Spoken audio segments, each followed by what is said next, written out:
कर्जतचे आमदार महेंद्र थोरवे आपल्यासोबत आहे। आपण साहेब अधिवेशनाचा आजचा दुसरा दिवस आहे आणि विरोधक आपण पाहिलं तर शपथ घेतली नाही, आज म्हणतात शपथ घेणार आहे। नेमकं काय सुरू आहे? खरं तर कालपासून अधिवेशन सुरू झालेलं आहे। कालपासून सगळ्या आमदारांनी शपथ घेतलेल्या आहेत। आजही आमदार शपथ घेणार आहेत। काल विरोधी पक्षाच्या आमदारांनी शपथविधीला त्या ठिकाणी बहिष्कार दिला होता, परंतु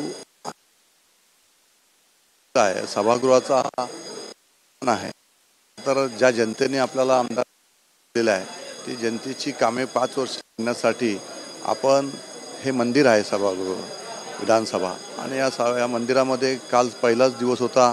सगळ्यांनी येऊन आपण त्या ठिकाणी नतमस्तक होत असतो आणि आपण आपल्या जी जनतेने जी संधी दिलेली असते त्या संधीचं सोनं करण्याचं काम आपण त्या ठिकाणी करत असतो।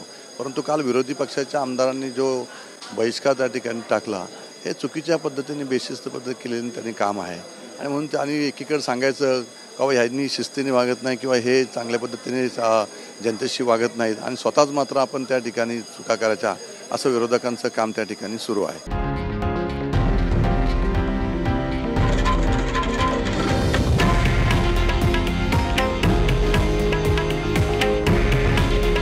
हे आहे देशातील नंबर 1 न्यूज नेटवर्क आणि आपण पाहत आहात TV9 मराठी। काळजी तुमची, हित महाराष्ट्राचं।